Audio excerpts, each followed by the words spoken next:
حافظوا علی الصلاوات والصلاة الوسطی وقوموا للہ قانتین فإن خفتم فرجالا او رکبانا فإذا امنتم فاذکروا اللہ کما علمکم ما لم تکونوا تعلمون۔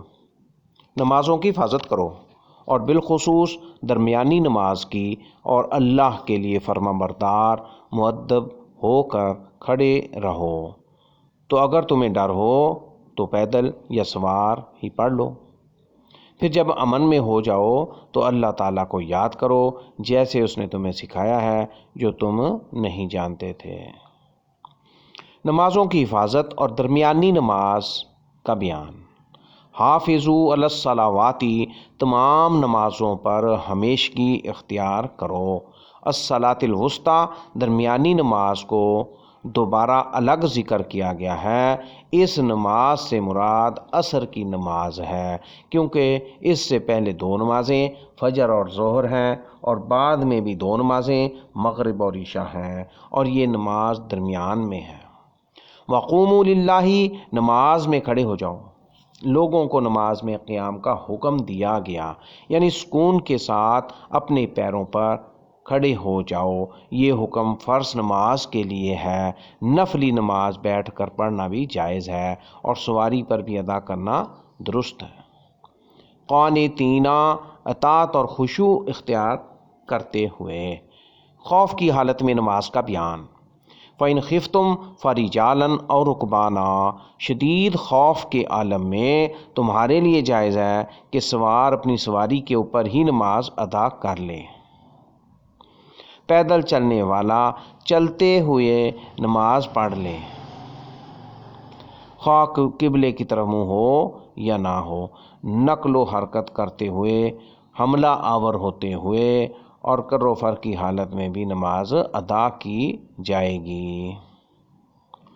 فَإِذَا أَمِنْتُمْ، جب تمہارا خوف زائل ہو جائے تو اس حکم کی طرف پلٹ آؤ جو عام حالات کے لیے تمہیں دیا گیا ہے، یعنی قبلہ رخ ہو کر تمام شرائط و ارکان کے ساتھ نماز ادا کی جائے۔ فاذکروا اللہ کما علمکم، اللہ کو اسی طرح یاد کرو جیسے اللہ تعالیٰ نے شریعت میں سکھایا۔ ما لم تکونوا تعلمون، جو تم نہیں جانتے تھے۔ والذین یتوفون منکم ویذرون ازواجا وصیۃ لازواجہم متاعا الی الحول غیر اخراج فإن خرجنا فلا جناح علیکم فیما فعلن فی انفسہن من معروف واللہ عزیز حکیم۔ وللمطلقات متاع بالمعروف حقا علی المتقین۔ اور تم میں سے جو لوگ فوت کیے جاتے ہیں اور بیویاں چھوڑ جاتے ہیں، وہ اپنی بیویوں کے لیے 1 سال تک نکالے بغیر سامان دینے کی وصیت کریں۔ پھر اگر وہ خود نکل جائیں تو تم پر اس میں کوئی گناہ نہیں جو وہ معروف طریقے سے اپنے بارے میں کریں، اور اللہ تعالیٰ بہت غالب کمال حکمت والا ہے۔ اور متعلقہ عورتوں کو معروف طریقے سے کچھ نہ کچھ سامان دینا لازم ہے، پرہیزگاروں پر یہ حق ہے۔ متعلقات کا نان و نفقہ۔ متاعاً الی الحول، جو لوگ فوت ہوتے ہیں ان پر واجب ہے کہ وہ اپنی موت سے پہلے اپنی بیویوں کے لیے وصیت کر جائیں کہ انہیں ان کے بعد مکمل 1 سال تک سامان دیا جائے اور وہ اپنے گھروں سے نہ جائیں۔ فَإِنْ خَرَجْنَا، تو اگر اپنے اختیار یا مرضی سے خود چلی جائیں، فَلَا جُنَاحَ عَلَيْكُمْ، تو سرپرست اور حاکم وغیرہ پر کوئی گناہ نہیں۔ فی ما فعلنا فی انفسہن، منگنی کا پیغام دینے والے سے تعرض کرنا اور ان کے لیے زینت اختیار کرنا مراد ہے۔ من معروف، جو شریعت میں معروف ہو، منکر نہ ہو۔ اس میں اس بات کی دلیل بھی ہے کہ عورتوں کو 1 سال کی متوفی شوہر کے گھر رہائش کا اختیار دیا گیا ہے، ان عورتوں پر لازم نہیں ہے۔ یہ بھی کہا گیا ہے کہ وراثت والی آیت کے ذریعے رہائش اور سامان دینا منسوخ کر دیا گیا ہے۔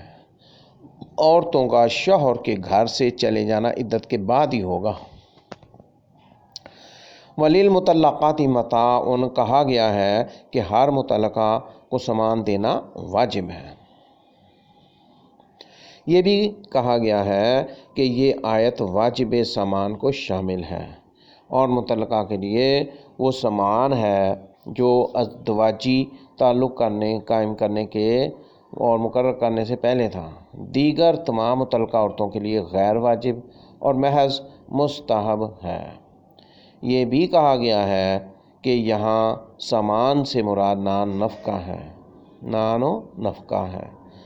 ابن عمر رضی اللہ تعالیٰ عنہ فرماتے ہیں ہر مطلقہ کو سامان دینا لازم ہے سوائے اس عورت کے جسے وظیفہ زوجیت سے قبل طلاق دے دی گئی ہو، اس کے لیے نصف مہر ہی کافی ہے۔ کذالک یبین اللہ لکم آیاتہ لعلکم تعقلون۔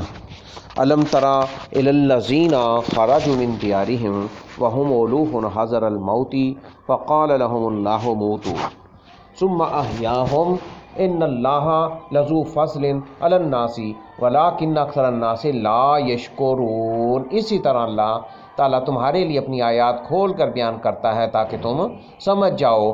کیا آپ نے ان لوگوں کو نہیں دیکھا جو موت کے ڈر سے اپنے گھروں سے نکلے تھے اور وہ ہزاروں تھے، تو اللہ تعالیٰ نے ان سے فرمایا مر جاؤ، پھر انہیں زندہ کر دیا۔ بے شک اللہ لوگوں پر فضل کرنے والا ہے اور لیکن اکثر لوگ شکر نہیں کرتے۔